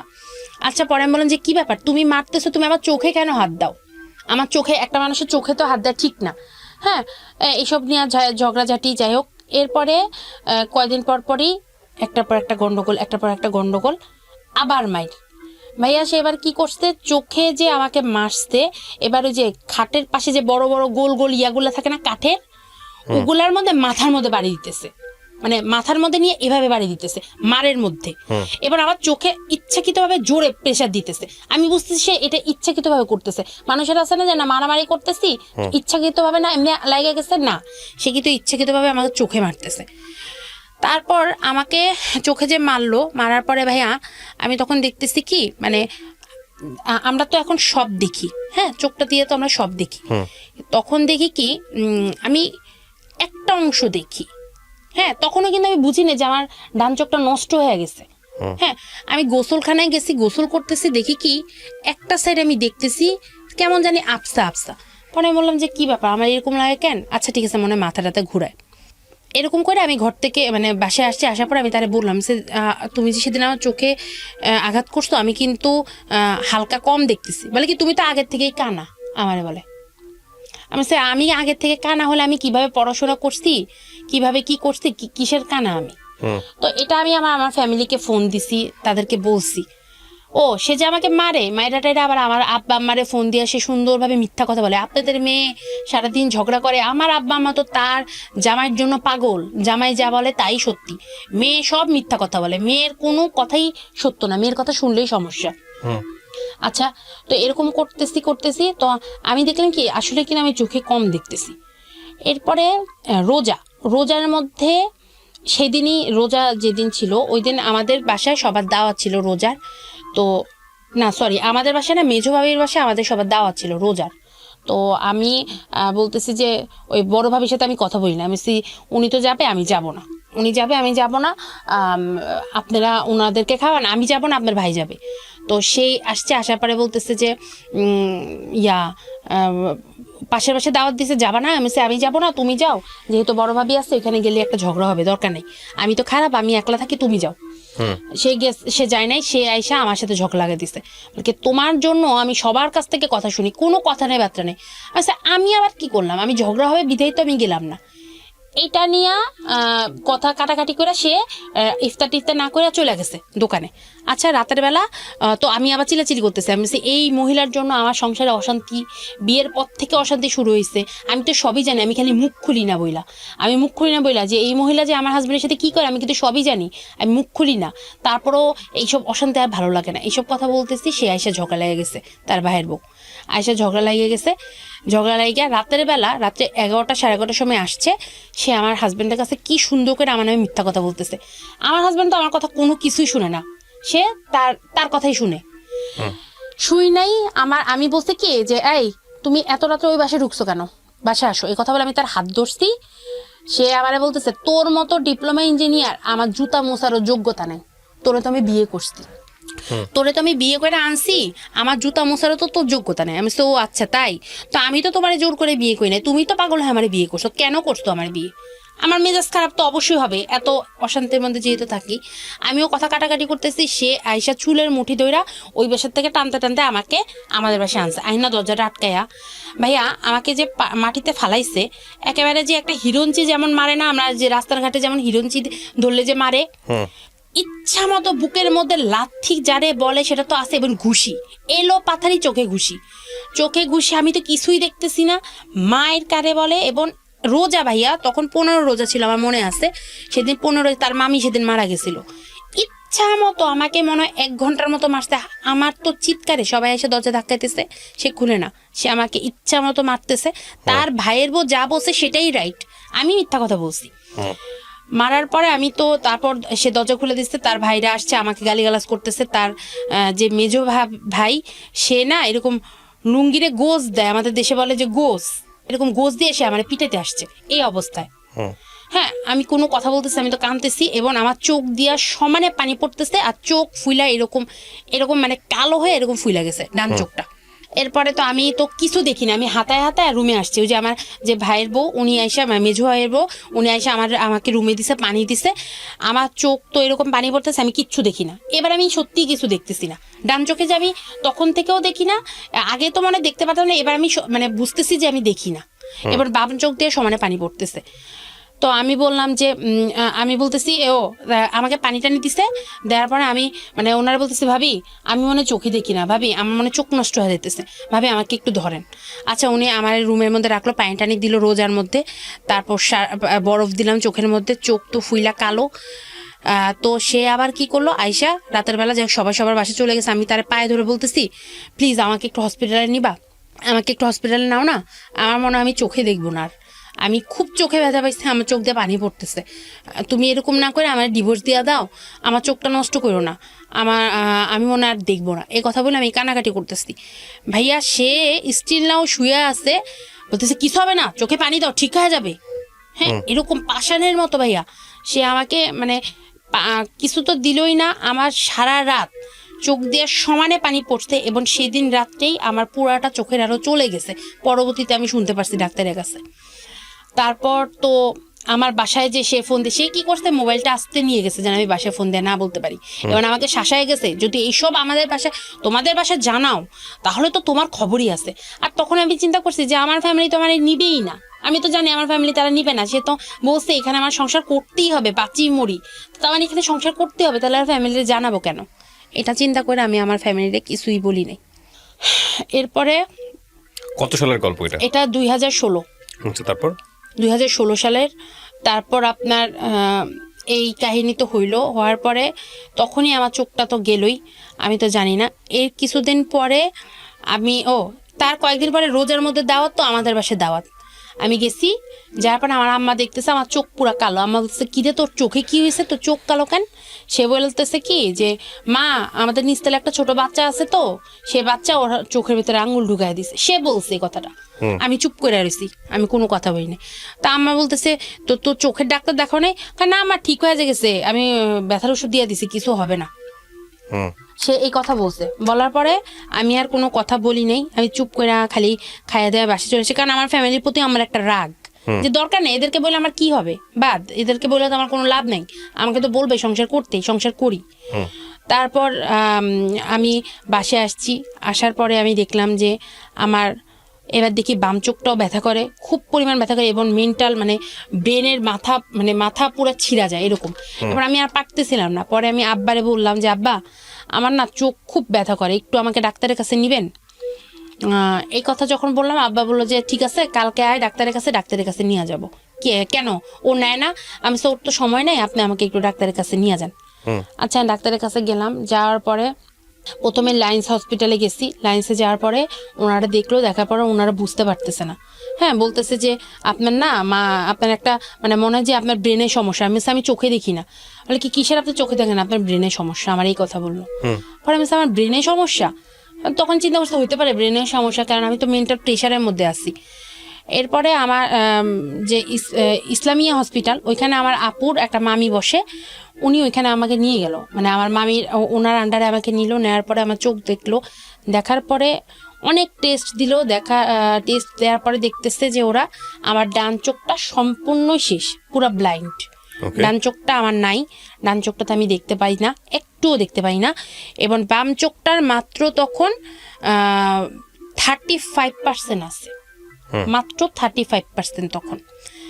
শুধু আমি ওইটুকুই দেখি, এর জন্যই আমি সোজা দেখি, কিছু আশেপাশে কিচ্ছু দেখি না। আচ্ছা, এবার আমি যখন চশমা খুঁজি ভাইয়া, আমি কিন্তু আপনাকে দেখতেছি না, মানে এখন আপনি আমাকে দেখছেন না? না, কিচ্ছু দেখতেছি না। চশমা পরলে আমি খালি আপনার মুখটা দেখি, আপনার শরীরের কোনো অংশ দেখি না। ইন্টারেস্টিং। এটা যখন বলছে আমি তখন বিশ্বাস করতেছি না। আমি বলছি যে আমার চোখ নষ্ট, এটা কিভাবে সম্ভব? আমি চিন্তা করছি যে এটা কি বলে ওনারা, বাংলাদেশের ডাক্তার তো মিথ্যা কথা বলে, আমি বিশ্বাস করি। আমি তাদের ফোন দেওয়া জানাইছি, সে বলতেছে যে হাসতেছে, হ্যাঁ কত কিছু তো তোমার নষ্ট হবে, চোখ নষ্ট হয়ে গেছে। আমি সে ডাক্তার তো এই কথা বললো। যাই হোক, আমার আব্বা আম্মা তো অনেক কান্নাকাটি করতেছে, আমাকে বলতেছে কি হয়েছে বল। আমি কিচ্ছু বলি নাই ভাইয়া, তখনও বলি নাই, আমি রাগে বলি নাই। তারপর আমি এই কথা বলার পর আমার আব্বা মা জিজ্ঞেস করলো যে কি হয়েছে, আমি তখনও কিছু বলি নেই তাদেরকে। তারপর আমার আব্বা আম্মা যখন আমাদের বাসায় গেলো, বললো যে কি ব্যাপার, ওর তো চোখের প্রবলেম ছিল না, কোত্থেকে হইলো, কি হইলো তুমি বলো। ওরা বলতেছে যে কি হইলো মা, আমরা তো জানি না, সে স্বীকারই করে না সে যে আমাকে মারছে বা এই ধরনের কিছু করছে। হ্যাঁ, আমি আমার আব্বা আমাকে রাগের জন্য বলি নাই, অনেক রাগে দুঃখে কথাটা বলি নাই। তারপর আমাকে বাংলাদেশের যে বাংলাদেশ আই হসপিটাল, সেখানে আমাকে নিয়ে গেছে। তো একদিন রাতে একটা ছোট্ট ঘটনা বলি ভাইয়া, সে আমাকে এরকম রাতের বেলা যখন নিয়ে গেছে, আমি সব কাগজপত্র নিয়ে আসছি, সিডিগুলোও নিয়ে আসছি। তো ওইখানে যখন সব তারা দেখলো, দেখার পর টেস্ট করার পরে বলতেছে যে হ্যাঁ, শিওর হইলো যে হ্যাঁ ওর ডান চোখটা নষ্ট হয়ে গেছে এবং বাম চোখে সে তখন 35% দেখে, এটা তারা বলার পরে এগুলো সব নিতে আমি তখন অনেক কান্নাকাটি করতেছি। তো এগুলো দেখার পরে যখন রাতের বেলা আস্তে আস্তে রাত তখন বেজে গেছে প্রায় 1টা। আমরা যে এরিয়াটাতে থাকি ওই এরিয়াটাতে মানে সামনের দিক দিয়ে রাস্তা তখন কাটা, আমরা পিছন দিক দিয়ে গেছি। তো যাইতে যেতে রাত্রে 1:30 কি 2টা হয়ে গেছে। আমি বলছি আমাদের বাসায় আসতে, তারা যাবে না, সে যাবে না আমার বাসায়। তো ওইখানে না একটু মানে কাশফুলগুলা থাকে না, ওইরকম বড় বড় কাশফুল, ওই কাশফুল টাইপের ছিল। তো ওই মাটির রাস্তা, তো যখন আসতেছে এখন ভাই আমি তো চোখে দেখি না, আমি তো এখন স্বাভাবিকভাবে হাঁটতে পারতেছি না। তো আমি ওর হাত ধরছি, ধরে আমি হাঁটতেছি, মানে মাটির রাস্তা, এখানে এখানে ইট। সে বলতেছে কি হ্যাঁ হাত ধরার কি আছে, হাত ছাড়ো। এ কথা বললে আমার হাতটা এরকম ঝাঁকি দিছে। তা আমি রাগ করে আর হাত ধরি না, ধরে আমি একেবারে অন্ধকারের মতো এবড়ে থেবড়েভাবে হাঁটতেছি। এরপরে সে এসে আমার মানে উস্টা খাইতেছে, তো সে আমার হাত ধরছে। পরে আমি বললাম যে আমার হাত ধরতে হবে না, ঠিক আছে তুমি হাঁটো, আমি একলাই হাঁটতে পারবো। এই কথা বলতে বলে কি হ্যাঁ এত জিদ করো কেন, সবসময় এত জিদ করো কেন। এই কথা বললা সে আমার কি করলো, গালের মধ্যে 2টা থাপ্পড় দিচ্ছে। পরে আমি বলছি হ্যাঁ তুমি আমার গালে থাপ্পড় দিলা কেন, আমি তো তোমার বললাম যে আমার হাত ধরতে হবে না। আপনি কি কখনো রেগে গিয়ে এই প্রত্যুত্তর হিসেবে তার গায়ে হাত তুলেছেন? হ্যাঁ, আপনিও তুলেছেন। আমি প্রশ্নটা এই কারণেই করেছি যে সিচুয়েশনটা আসলে কতটা খারাপ ছিল দুজনের মধ্যে, এটা বোঝানোর জন্য। বলেন তারপর। জি, তারপর এরপরে আমি মানে চিৎকার দিয়ে উঠছি, হ্যাঁ সবসময় তুমি এরকম ব্যবহার করো কেন, হ্যাঁ আমি কি তোমাকে জোর করে বিয়ে করছি নাকি, আমি রাস্তার মধ্যে এরকম চিল্লানি লাগাই দিচ্ছি। এরপর সে আমার বললো যে কারণ ভাই তখন আমার এমনি মন খারাপ যে আমার চোখ নষ্ট হয়ে গেছে, ওই সিচুয়েশনে সে এরকম করতেছে, তখন তো স্বাভাবিক এরকম মন খারাপ হবেই। এরপরে আমি হাত ছুঁইটা আমি একা একা হাঁটতেছি, সে আমার ফালায় রেখা দ্রুত হাইটা চলে গেছে। থাপ্পড় মারতে দ্রুত হাইটে যায়নি, যখন এরকম ধস্তাধস্তি করতেছে, করার পরে সে মানে এমন যেন একটা ঠেলা দিচ্ছে, আমি কি করছি ইয়ার মধ্যে পড়ে গেছে, যে এখানে কাদা ছিল, মাটির রাস্তা তো কাদা ছিল, আমি কাদার মধ্যে পড়ে গেছি। পরে আমি তখন বসে বসে কাঁদতেছি, আমার এত কষ্ট হয়েছে যে আল্লাহ কেন আমার সাথে এরকম হইতেছে, কেন আমার সাথে, আল্লাহ আমি কি অপরাধ করছি। এরকম আমি কাঁদতেছি, সে চলে গেছে ভাইয়া, মানে রাইখা চলে গেছে, অন্ধকার, কিচ্ছু দেখি না ভাইয়া, আমি তো কিছুই দেখি না। এরপরে তারপর কি করলো, পিছন দিয়া ভাইয়া, যেহেতু রাত 2টা, ওইখানে বললাম না যে পুরা এরিয়াটা নীরব, নতুন নতুন বাড়ি হয়, যে ট্রাক আছে না, ট্রাক ঢুকতেছে, মাটি মানে বালুর ট্রাক বা কিছু একটা ট্রাক। এখন ট্রাকের মধ্যে ট্রাকালা ব্যাটারা দেখে আমি মাটির মধ্যে বসে কাঁদতেছি, লাইট জ্বালাইছে, লাইট এরকম দিছে। তারপর আমি উঠে দাঁড়ায় গেছি, তো বলতেছে যে কই যাবেন আপা, আসেন আমাদের সাথে ট্রাকে উঠেন। আমারে বলে আমি কেন আপনাদের সাথে ট্রাকে উঠবো, আমি বলতেছি হ্যাঁ, আমি মানে ভয় পেয়ে গেছি, আমি বলতেছি যে হ্যাঁ আমি কেন আপনাদের সাথে ট্রাকে উঠবো, ওই যে আমাদের বাসা দেখা যায়, আমি আমার বাসায় যেতেছি। ওরা বলতেছে যে কিছু হবে না, আসেন আপা আপনাদের ট্রাকে আমরা পৌঁছাই দিব। ও কিন্তু নাই, ও চলে গেছে সামনে। হ্যাঁ, এরপরে আমি ভয়ে ভাইয়া আমি বুঝছি যে এত রাত্রে এখানে কতগুলা মানুষ, আমারে বলতেছে ট্রাকে উঠতে, কি সিচুয়েশন আর কেমন হাজবেন্ড, সে আমার রেখা চলে গেছে। অন্ধকার রাস্তা। পরে আমি কি করলাম, ওই যে ট্রাকের আলোটা পড়তেছে না, আলোতে তো দেখা যায় একটু, আমি ট্রাকের আলো ধরে জোরে জোরে হাঁটতেছি, মানে এইটুকু আলোই আমার সর্বশেষ ইয়া, যে না এইটুকু আলো দিয়ে আমার যাইতে হবে। আমি জোরে জোরে হাঁটতেছি, যে আল্লাহ কোন কিসের মধ্যে বললাম, কেমন হাজবেন্ড আমার রাস্তার মধ্যে ফালায় চলে গেছে। পরে আমি তাড়াতাড়ি করে ট্রাকের আলোতে জোরে জোরে হাইটা ওই পর্যন্ত গেছি, যাই দেখি সামনে দাঁড়ায় আছে। সে তার মানে ইচ্ছা করে আমাকে এই কাজটা করলো মজা দেখার জন্য। পরে আমি সামনে যা, পরে আমি তার আর কোনো কথা বলি না, সে আমার হাত ধরে আমি বাসায় গেছি, যে আমি অনেক কাঁদছি, বাথরুমে বসে বসে অনেকক্ষণ কাঁদছি, মানে অনেক কাঁদছি যে আল্লাহ আমার সাথে কি হইতেছে। এরপরে আমার আম্মা তাকে বলল যে ইন্ডিয়াতে নিতে, হ্যাঁ আমার ফ্যামিলি তাকে টাকা দিবে আমাকে যেন ইন্ডিয়াতে নিয়ে যায়। তাকে অনেক রিকোয়েস্ট করলো যে কি হয়েছে চোখের, এরকম তো হওয়ার কথা না, তুমি একটু ইন্ডিয়া নিয়ে যাও, বাংলাদেশে ডাক্তার কি বলে আমাদের বিশ্বাস হয় না, একটু ইন্ডিয়া নিয়ে যাও। আমার আব্বা টাকা দিছে, আমার আব্বার টাকাতেই সে আমাকে ইন্ডিয়াতে নিচ্ছে ভাইয়া, এলবি প্রাসাদ হায়দ্রাবাদের একটা হসপিটালে। ইন্ডিয়াতে যে ভাইয়া আমার সাথে কি করছে, আহারে ভাইয়া কেমন হাজবেন্ড, একবেলা ভাত খাওয়াইছে, হ্যাঁ একবেলা খাওয়াইছে, আরেক বেলা খাওয়াই নাই, পাউরুটি কলা খাওয়াইছে, টাকা নষ্ট হবে। মানে ভাইয়া এত কিপটা, এ নাকি ইয়া থেকে আসছে, ওই যে ইটালি থেকে আসছে, বাড়ি করছে, এত কিপটা এরকম ব্যবহার করছে আমার সাথে। এরপরে হায়দ্রাবাদ নিয়ে গেছে, হায়দ্রাবাদ নিয়ে সকালবেলা সারা রাত জার্নি করে গেলাম হায়দ্রাবাদে। ওইখানে হসপিটালের ডাক্তার দেখে বলতেছে যে হ্যাঁ সত্যি, ওরা তো হিন্দিতে, ওরা ইংলিশে বলতেছে, আমি হিন্দি পারি কিন্তু আমি তো ইংলিশ বুঝি কিন্তু বলতে পারতেছি না ভালো মতোই। তো তারা ইংলিশে বলতেছে, হিন্দিতেও বলতেছে যে হ্যাঁ ওর ডান চোখটা নষ্ট হয়ে গেছে এবং ওর চোখে আঘাত হয়েছে, আঘাত খাইছে।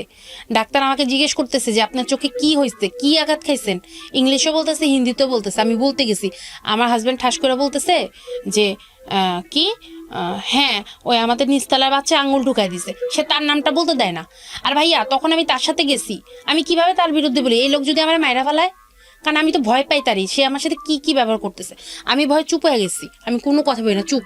বলতেছে তুমি চোখে আঘাত খাইছো, অনেক জোরে আঘাত খাইছো, তোমার কি ফ্যামিলিতে কারো এই রোগ আছে? আমার কেউ নাই, 14 গোষ্ঠীর মধ্যে কেউ অন্ধ না। আমি বলছি না। পরে বলতেছে যে তোমার কি ডায়াবেটিক্স আছে? আমি বলছি না। তখন আমার বয়স আরো কম। বলছে আর কিছু প্রবলেমের কথা বলছি, এগুলো কি আছে? না। তাহলে এই রোগটা একমাত্র হয় ফ্যামিলির কেউ আছে তার জন্য, দ্বিতীয় হচ্ছে ডায়াবেটিক্স, অতিরিক্ত মাত্রায় ডায়াবেটিক্স থাকলে এবং অনেক বয়স হয়ে গেলে, আর তৃতীয়ত হচ্ছে চোখে আঘাত খাইলে। তারা বলতেছে যে এই মেয়ে চোখে আঘাত খাইছে, তার কারণে তার চোখের আজকে অবস্থা। এরপর বললো যে 35% যে আছে এটা রাখার জন্য আপনাদেরকে এখন ওষুধ দিলাম, একটা অপারেশন করতে হবে। ভাই আমি কি মূর্খ? আমি কি তাদের কথা বুঝি না? সে ওইখানে মধ্যে তারা আমাকে সে এই কথা বলছে, বলার পর আমি বললাম যে আমি হিন্দিতে বলতেছি যে হ্যাঁ আমি 35%ই রাখতে চাই, যাতে আমি অন্তত নিজে একলা যেন হাঁটতে পারি, অন্তত যেন একটু চলতে পারি। তারা আমাকে বলছে যে 1 মাস পরে আয়সা জিনিসটা অপারেশন করতে। এই লোক আমার ইন্ডিয়া থেকে যেতে বাংলাদেশে নিয়ে আসছে। আসার পরে প্রত্যেকটা মানুষটা বলছে যে হ্যাঁ চোখ নষ্ট হয়ে গেছে। আমার আব্বা আমার বলছে ঠিক হবে না, আর যে চোখ আছে একটা ওষুধ দিছে, এটাতেই ঠিক হয়ে যাবে। এরপরে আমার ফ্যামিলিকে বলছে, বলার পরে আমার ফ্যামিলিকে আমি বলতেছি যে অপারেশনের কথা বলছি, সে ধমক দেয়, কোনো কথা বলে নাই। তারপর ইন্ডিয়া থেকে আসার পরে বুঝতে পারছি যে সে হয়তো আমার সাথে সংসার করবে না, কারণ আমার চোখটা সে নষ্ট করে দিছে। আর সে ইন্ডিয়া থেকে আসার পর থেকে আমার সাথে খারাপ ব্যবহার করতেছে, একটার পর একটা করতেছে, আবার মারামারি করতেছে, আবার চোখের মধ্যে হাত দিতেছে। এরকম করতে করতে ফেব্রুয়ারির 3 তারিখে অনেক মারামারি হয়, আবার অনেক বড় মারামারি হয়, ঘরের মধ্যে পুলিশ চলে আসছে, আমার মাথা ফাটায় মাথা দিয়ে রক্ত বাইর করে ফেলছে। তারপর বাসায় পুলিশ চলে আসছে, আসার পরে আমার পুলিশ কেস করবে, আমার নামে নাকি কেস করবে। যখন আমি পুলিশটা আমি বলছি যে আপনি তো আমার ভাই, আপনার হাতটা আমাকে দেন, এই দেখেন আমার মাথা। আমি ওনারা হাত দিয়ে মাথা ধরেছে, দেখতেছে যে উনি মাথা ফুলে এরকম রক্ত পড়তেছে, যে দেখেন আমি তারে মারছি না সে আমারে মারছে। সে বলছে যে আমি নাকি তারে মারছি গলার মধ্যে গামছা পেঁচায়। একটা পুরুষটা নাকি একটা মহিলা মানুষ মারতে পারে, এটা কিভাবে সম্ভব? এইসব কথা বলে পুলিশ নিয়ে আসছে। তারপর পুলিশ যখন দেখছে যে না এখানে নারী নির্যাতন কেস হবে, পুলিশ তো তাদের এলাকার, তারা বলছে যে না ঠান্ডা করতে। এরপরে আমার ফ্যামিলি তাকে ওইখানেই বলছে যে না এখানে ইয়ে হবে না। আমি আমার ফ্যামিলিতে সেই দিন কান্নাকাটি করে অনেক কিছু বলছি যে এই লোক আমার সাথে এই করছে। তারপর 2 তারিখে 2017 সালের ফেব্রুয়ারি 2 তারিখে আমরা একটা মামলা করতে চাই। আমার ফ্যামিলি মামলা করবে না, মামলা হইলে থাকবে না, সংসার থাকবে না। আমি তো চিৎকার চেঁচামেচি দিয়া ওনাদেরকে পাঠানোর পরে একটা সাধারণ ডায়েরি করে। তারা মামলা নেয় না ভাইয়া, কারণ ওই এরিয়াটা তাদের আন্ডারে, হ্যাঁ তারা তো অনেক বড় লোক, তাদের আন্ডারে ওই এরিয়াটা। পরে একটা সাধারণ ডায়েরি করি, ওইখানে ওই ডায়েরির কাগজ এখনো আমি সাথে নিয়ে আসছি। ডায়েরি করার পর, সাধারণ ডায়েরি করার পরে পুলিশ তাকে বলে যে এইভাবে ইয়া করতে না, মানে যাতে এখন আমাকে ঠান্ডা করে, নাহলে এখানে নারী নির্যাতন কেস হয়ে যাবে, তারা ফাঁসবে। এরপরে সুন্দর করে এরকম চলতেছে তারা কি করছে, আমাকে কি করছে, ফেব্রুয়ারির 20 তারিখে এরকম সব কিছু নিউট্রাল টিউট্রাল করে 20 তারিখে আমাকে আমার বাসায় বসে তার বন্ধুর তার বন্ধুর বিয়ে, এই কথা বলে সে আমাকে আমার বাসায় পাঠার পরে সে নাকি বিয়েতে যায়। তারপর আমি কিছুই জানি না, এক কাপড়ে চলে আসছি ভাইয়া, কোনো কিছু আনি নাই, একটা বোরকা পরে চলে আসছি। 21 তারিখে সে আমাকে ডিভোর্স দিছে একতরফা। 21 তারিখে ডিভোর্স দিছে, দেওয়ার পরে আমার কাছে ডিভোর্সের কাগজ আসছে 27 তারিখে। তারপর আমি তাকে ফোন দিই। আপনাকে সে ডিভোর্স দিয়েছেন? আপনি দিয়েছেন? সে দিছে একতরফা। ইন্টারেস্টিং। হ্যাঁ, ওকে। সেই আমাকে ডিভোর্স দিছে, আমি ডিভোর্স দেই নাই। তারপর একতরফা ডিভোর্স দেওয়ার পরে আমি তাকে ফোন দিলাম যে কিসের ডিভোর্স, কিসের কি, সবই তো মিউচুয়াল হলো, তুমি আমাকে ডিভোর্স দিলা কেন? পরে বলতেছে তোমার সাথে আমার সংসার করা সম্ভব না, হ্যাঁ তোমার তো চোখই নাই। তো আচ্ছা, চোখ নাই, চোখটা কে নষ্ট করছে, কে কি করছে? যাই হোক, এইসব নিয়ে সে আমার সাথে কথা বলে না, ধরা দেয় না। তারপর আমি কেস করি, নারী নির্যাতন মামলা করি, তারপর আপনার যৌতুকের মামলা করি। কত সালে করেন? এই 2017-তে সব মামলা করি, পারিবারিক আদালতে মামলা করি। প্রথমে মামলা করি না, তার সাথে মিউচুয়াল বসার অনেক চেষ্টা করছি, সে কিছুতেই কিছু করবে না। আমি এত কষ্ট করে সাজাইছি আমার সংসার, সেই সংসারটা ভাঙলো, আমার চোখটা নষ্ট হইলো। তারপর তো আমার যে উকিল, আমাদের ভাইয়া আমরা কেস সম্পর্কে কিছুই জানি না, কিসের কেস, কেমনে কি, উকিল কিছু বুঝি না, কোনোদিন এইসব সিচুয়েশনে পড়ি নাই। উকিল যেভাবে বলছে এইভাবে করছি, সেভাবে টাকা দিছি। উকিল কেমনে কেস সাজাইছে, সাজানোর পরে ওই উকিলে তাদের সাথে তার একটা আন্ডারস্ট্যান্ডিং হয়ে তারা টাকা খায়া আমার প্রত্যেকটা কেস, মানে হাজিরা আছে না, হাজিরা দিতে হয়তো, হাজিরার ডেটই আমার উকিল জানায় নাই, এরকম কইয়া তারা একতরফা কেসে জিতে গেছে, বলছে আমি নাকি ভুয়া কেস করছি। প্রত্যেকটা কেস ভাই আমার শেষ, নারী নির্যাতন, তারপর যৌতুকের মামলা, তারপর হুমকির মামলা, প্রত্যেকটা কেস আমার শেষ। আমি কোনো বিচার ভাইয়া এখন পর্যন্ত পাইলাম না। আমার চোখটা তো নষ্ট হইলই ভাই, আমি একটা এগ্রিকালচারের ছাত্রী, আমার সাথে সবাই সেকেন্ড ক্লাস অফিসার চাকরি করে ভাই, আমি করতে পারি না, আমি একলা হাঁটতে পারি না ভাই, আমার দৌড়া নিয়ে আসে। আপনার বাবাকে জিজ্ঞেস করেন নাই যে আমার এই জীবনটার জন্য তুমি দায়ী কিনা? আপনার কথা যদি সত্য হয়ে থাকে। বলছে আমার আব্বা আমার দোষ দেয়, আমি নাকি ঝগড়া করছি, আমি নাকি চোপা করছি, আমি কি কারণে করছি, আমি কিভাবে বুঝাবো ভাইয়া, আমি কিভাবে বুঝাবো? হাজবেন্ড ওয়াইফের যে সম্পর্ক, এই সম্পর্ক তো তার ভাইয়ের বউর সাথে, আমার সাথে না, আমি কিভাবে বুঝাবো এইসব কথা? আচ্ছা, এখানে একটা কথা আমি আপনাকে বলি। প্রথম কথা হচ্ছে যে দেখেন, আপনি একতরফা ভাবে যেভাবে ওনাকে নিয়ে বললেন, যেহেতু আমরা নাম পরিচয় সমস্ত কিছুখানে গোপন রেখেছি এবং আপনার ভয়েসটা আমরা চেঞ্জ করে দিয়েছি যাতে করে ওনার পরিচয় কোনোভাবে রিভিল না হয়, যেহেতু আমাদের এই অনুষ্ঠানের সীমাবদ্ধতা আছে। কারণ আমাদের বিষয়টা কিন্তু তার দিকে আঙুল তোলা না। আপনার গল্প থেকে আমরা কি শিখলাম? বিষয়টা একতরফা। তাকে যদি এখানে বসানো হতো, সেও আপনার বিরুদ্ধে ভাবে হাজারটা অভিযোগ করতে, এটা আপনি মানেন? জি অবশ্যই। এবং আপনিও যদি আপনার ভুলগুলো এখানে বলা শুরু করেন, আপনি দেদার্সে অনেকগুলো ভুল বলতে পারবেন। প্রথম ভুলটা আমি আপনাকে বলি, সেটা হচ্ছে যেই সংসার আপনার ভালোই লাগেনি তাকে, ধরেন আপনি যে কত বছরের সংসার তার সঙ্গে আপনার? 2014 থেকে 2017। 2017 এই 3 বছরের মধ্যে, এই 3 বছর সংসার করার পরে আপনি যে গল্পটা এখানে বলতে এসেছেন 1 ঘন্টার, সেখানে আপনি একটা বাক্য তাকে নিয়ে ভালো বলেননি। আমি কি ঠিক বলেছি? হ্যাঁ, একটা বাক্য তাকে নিয়ে আপনি ভালো বলেননি, তার মানে এই মানুষটার কি কোনো কিছুই আপনার ভালো লাগেনি? 3 বছর ভালো লাগেনি, শুরু থেকে ভালো লাগেনি। তার পেছনে দুটো কারণ। প্রথম কারণ হচ্ছে হলো আপনি একটা ফল ইন ছিলেন। দ্বিতীয় কারণ হচ্ছে হলো আপনার অনিচ্ছায় বিয়েটা হয়েছে। সেটা আপনার ফল ইন না থাকলেও হয়তো ভালো লাগার অনেক কিছু হতো। আচ্ছা, এবং এটা একটা জিনিস যে সে আপনাকে বিয়ে করে অনেক খুশি ছিল, সেটা আপনি প্রথমেই বলছিলেন। আচ্ছা, এখন আপনি যে কজগুলো তাকে নিয়ে দেখালেন, সেই কজগুলোর মধ্যে অনেকগুলো কজ হয়তো তার মতো করে সত্য, হয়তো অনেক মিথ্যা, অথবা আপনি যেটা বলেছেন সেটা সত্য। কিন্তু আমি যে জিনিসটাকে দেখছি সেটা হলো যে এই সম্পর্কের জায়গাটা এরকম আপস অ্যান্ড ডাউন হয়ে এইরকম একটা জায়গায় আসতো, সেটা যদি আপনি, যেহেতু প্রাপ্তবয়স্ক ছিলেন, আপনি যদি আগে থেকেই কিছুটা হলেও বুঝতেন, তাহলে বাবার ওই ব্ল্যাকমেলিং, পায়ে ধরাটা বা পরিবার আপনাকে জোর করাটা, এটা আপনার তখনই প্রোটেস্ট করাটা উচিত ছিল। এবং যদি উচিত হতো, ওই কাজটা করতেন, তাহলে হয়তো আপনার এই জিনিসটাতে যেতে হতো না। আচ্ছা, আপনি সেটা করেননি, আমি ধরে নিলাম যে আপনার বাবা আপনাকে বাধ্য করলো, ব্ল্যাকমেলিং করলো, ইমোশনালি আপনি বিয়েটা করলেন, সেটাও আমি মেনে নিলাম। সেকেন্ড স্টেজে যখন আপনার গায়ে র্যান্ডমলি হাত তুলছে, যখন আপনিও গায়ে হাত তুলছেন এবং আপনি বুঝতে পারছেন যে এটা ফিউচার নাই, তখন আপনি ওখান থেকে চলে আসেননি। আমি কি কথা ঠিক বলেছি? জি। আচ্ছা, সেটাও আপনি, আমি ধরে নিলাম আচ্ছা ঠিক আছে, সব সংসারই কম বেশি এগুলো হয়, আপনি মেনে নিয়ে আপনি মনে করছেন ফিউচারটা ভালোর দিকে যাবে। এবার আসেন আপনার চোখের বিষয়ে আমি যদি বলি, চোখটা আপনার অন্ধ হয়ে গেল, বা যেটা হলো আপনি যদি সত্যি বলে থাকেন এখানে ওর কারণে আপনি যেটা বলছেন, জি সেটাও কি এনাফ ছিল না ওকে ছেড়ে দিয়ে চলে আসার জন্য? জি ভাইয়া। তাহলে সেটা আপনি গোপন করলেন পরিবারের কাছে, আপনার নিজের কাছে, তারপরে ওকে নিয়ে আপনি ইন্ডিয়াতে গেলেন, ট্রিটমেন্ট করালেন। একটা কথা আছে, অন্যায় যে করে এবং অন্যায় যে সহ্য করে দুজনেই সমান অপরাধী। আমি ধরে নিলাম আপনি ওর সম্পর্কে যা বলেছেন সবই সত্য কিংবা সবই মিথ্যা। আপনি যা বলেছেন এখানে তার যদি আপনার ভুলের দিকে আমি যদি তাকাই, তাহলে আমি দেখবো 3টা স্টেজে ভুল। প্রথম কথা হচ্ছে বাবার ওই প্রস্তাবে রাজি হওয়াটাই আপনার উচিত হয়নি। দ্বিতীয়ত হচ্ছে আপনি বিয়ের পর আপনার যখন গায়ে হাত তোলার পর্যায়ে চলে গেছে তখনও ডিসিশন নেওয়ার ব্যাপার ছিল। তৃতীয় হলো যখন আপনার চোখটাকে সে শেষ করে দিল, যদি আপনার কথা সত্য হয়ে থাকে তখন আপনি ডিসিশন নিতে পারতেন। আপনি ডিসিশন নিলেন না এবং শেষ পর্যন্ত ডিসিশন নিল সে, রাইট? আচ্ছা, ডিসিশন সে নিল এবং এবারে হচ্ছে হলো আপনার অ্যাকসেপ্টেন্সের পালা, আপনার হচ্ছে ফাইট করার পালা। আপনি মামলা করেছেন কতগুলো? মামলা আমি মোট পারিবারিক আদালত সহ 4টা মামলা করেছেন। ও কটা করেছে? একটাও না। ও একটাও করে নাই, ও 4টা মামলা করেছেন এবং আদালত ওখানে তার যে রায় দিয়েছে বা তার যে বিষয়গুলো হয়েছে খারিজ হয়ে গেছে বা চলমান আছে, কিছু একটা তো হয়েছে। তাকে একবার জন্য অ্যারেস্ট করেনি, ওয়ারেন্ট বের হয়েছিল, কিছুই করে নাই, করতে পারে নাই না বা করেও নাই, এটাও হতে পারে। এখন কথা হচ্ছে যে একটা মামলাই তো এনাফ ছিল না নির্যাতন মামলা, আপনি 4টা মামলা করলেন, এগুলো কার পরামর্শ করেছেন? ওই যে উকিল আছে না, সে পরামর্শ দিয়েছে, সেই করাইছে সব। এইটা আরেকটা চ্যাপ্টার। আমি আপনাকে একটা কথা বলি, উইথ ডিউ রেসপেক্ট, এই প্রফেশন যারা ওকালতি করেন তাদের প্রতি রেসপেক্ট রেখে বলি, এইটা আরেকটা চ্যাপ্টার এবং এই চ্যাপ্টার নিয়ে যদি কথা বলতে যায় তাহলে দিন রাত এক হয়ে যাবে।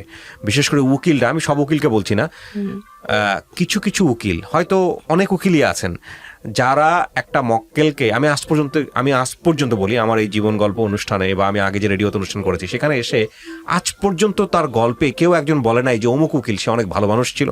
আমার মনে পড়ে না, আমার জ্ঞান তো এরকম 1-2টা ঘটনা আমি হয়তো পেয়েছি, সেটা অনেকটা সিনেমাটিক মনে হয়েছে আমার কাছে। এছাড়া আমি পাই নাই যে উকিল তার সাথে খারাপ ব্যবহার করে নাই বা উকিল তার সাথে ইনজাস্টিস করে নাই। ডেফিনেটলি আপনার উকিলের একটা দায়িত্ব ছিল মামলার ডেট কবে পড়েছে, হাজিরার ডেট কবে পড়েছে এগুলো জানার। তবে এটা আসলে উকিলেরই কোনো কাজ না। প্রথম কথা হচ্ছে, আমি যদি বলি এটা আসলে লয়ার, হ্যাঁ ঠিক আছে লয়ার চাইলে আপনি, কিন্তু এটা আপনি নিজে থেকেই জানতে পারতেন। এটা আপনি নিজে থেকেই মামলার গতি প্রকৃতি কোথায় যাচ্ছে, যেহেতু আপনি 4টা মামলা করেছেন, আপনি একটা মামলায় যদি আপনার এরকম বের হয়ে যায় তাহলে আপনি ওই উকিলটা চেঞ্জ করলেন না কেন? ভাইয়া উকিলটা চেঞ্জ করে আমরা বুঝি নাই যে তখন সে যেগুলো করতেছে, 4টা মামলা করলেন সেই তো করাইছে। না আমি বলি সে করার সমস্যা নাই, একটা মামলার সবগুলো 4টার রায় তো একসঙ্গে হয় নাই না, 4টা মানে একই সাথে করছে, একই সাথে করলেও 4টা তো 4টা টাইম পড়ছে, তো একটা রেজাল্ট আপনি বুঝতে পারছিলেন। একটা রেজাল্ট যখন বুঝতে পারলেন, যখন বললেন যে ওকে দিয়ে হবে না, তখন ওর কাছ থেকে আপনি নিয়ে নিতেন, নিয়ে অন্য কাউকে দায়িত্ব দিতেন। তখন সে আমাদেরকে ডেট মানে প্রথম 2-3টা ডেটে নিছে, এরপরে যখন ওয়ারেন্টটা বের হইলো, হ্যাঁ এরপরে যখন ডেটগুলো পড়ে সে বলতেছে আজকে না আরো 3 মাস পরে, এরকম করে সে যে এরকম করতেছে আমরা বুঝতেছিলাম না যে কি ব্যাপার, এরকম করতেছে কেন। পরে বুঝলাম যে একটা পর্যায়ে যায় যে না, সেই সবকিছু নষ্ট করে দিল এবং বলতেছে যে মামলা খারিজ হয়ে গেছে। আমি তো যাই নাই, মামলা খারিজ হবে এর জন্যই তো হইছে, যাই নাই যে এর জন্য, আর আমি তো জানতাম না। সেটা বড় কথা নয়, বড় কথা হচ্ছে যে এট দ্য এন্ডে গিয়ে আসলে কি হলো, সবকিছু মিলায় জিরো, কিছুই না এখন পর্যন্ত কোনো কেসের কিছুই পাইলাম না। আপনার বাবার সম্মান, আপনার বাবার নোয়াখালী প্রীতি, সেগুলো ঠিক আছে এখন? হ্যাঁ সেটা ঠিক নাই। এখন আমার ভাই অন্য ডিস্ট্রিক্টে বিয়ে করে বসে আছে। আপনার ভাই অন্য ডিস্ট্রিক্টে? আমি সম্মান রেখে বলি, কারণ আমি অ্যাজ এ বিলিভার হিসেবে একটা কথা বলি, মানে বাবা মায়ের অনুমতি খুব জরুরি সন্তানকে বিয়ে দেওয়ার ক্ষেত্রে, কিন্তু এটা অবশ্যই মাথায় রাখতে হবে সন্তানের অনুমতি ছাড়া আমাদের ধর্মেও এটা বাধ্য করে নাই। হ্যাঁ, আপনার বাবা মা নিশ্চয়ই এখানে ভুল করেছেন খামখেয়ালি মনে করে। ওই ছেলের সাথে বিয়ে না দিতে পারতো, তারা অন্য কোনো পক্ষ দেখতো, আরো সময় নিত, স্পেস দিত, কিন্তু সেটা না করে সে যে কাজটা করেছে চরম একটা ভুল ছিল। তো আপনার এই গল্পটা আমি প্রচার করলাম 2টো অ্যাঙ্গেল থেকে। একটা হচ্ছে যে এই গল্পের শেখার অনেক কিছু আছে। আমি নিশ্চয়ই মনে করি না এক হাতে তালি বাজে সংসার জীবনে, নিশ্চয়ই আপনার অনেক বড় বড় ভুল ছিল, যেটা যদি ওর বড় বড় ভুলের কথা আপনি এখানে বলে থাকেন, আর আপনি যদি ওর কথাগুলো আগাগোড়া সত্যও হয়ে থাকে আপনি যা বলেছেন এখানে, তাহলেও আমি বলবো যে আপনি নিজের প্রতি অনেক বড় বড় ভুল করেছেন। মানে একটা মানুষ যদি আপনার কথা সত্য হয়ে থাকে যে একটা মানুষ আগাগোড়া খারাপ, তাহলে এই আগাগোড়া খারাপটাকে সমর্থন করে যাওয়া স্টেপ বাই স্টেপ, সেটা নিশ্চয়ই আরো বড় ধরনের খারাপই, তাই না? তো সেই জায়গাটা থেকে আমি মনে করি যে এটা একটা অনেক বড় লার্নিং। অনেক সময় দেখবেন যে অনেক গুরুত্বপূর্ণ কথা আমাদের বন্ধু বান্ধবরা বলে ফেলে। সেদিন আমার এক বন্ধু আমাকে বলতেছিল যে জীবনে যদি কারো ক্ষেত্রে একসাথে বসবাস করতেই হয় এবং তুমি যদি বুঝতে পারো যে এটা আসলে বেশি দিন যাবে না, তাহলে খুব সুন্দর করে ঠান্ডা মাথায় ডিসিশন এটা খুব জরুরি, যদিও সেখানে মায়ার কিছু অবশিষ্ট থাকে। তবুও সিদ্ধান্ত নেওয়াটা জরুরি।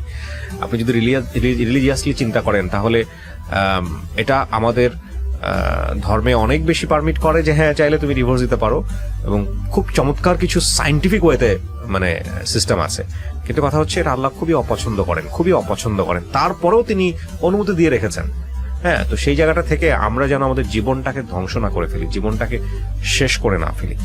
কারণ দুজন মানুষের একসঙ্গে থাকা, সেখানে বেটার আন্ডারস্ট্যান্ডিং খুবই প্রয়োজন, দুটো মানুষকে বোঝাটা খুব প্রয়োজন। আমি আসলে আপনাদেরকে কথা বলছি মানে যে আমি একজন মহা মানে জ্ঞানী বা খুব ভালো জানি এ বিষয়ে, একদম খুব বড় স্কলার ঠিক তা না। আমি আসলে শুনে শুনে সেটাই বলছি, এবং এগুলো কম বেশি সবার জীবনে সত্য, ইনক্লুডিং মি।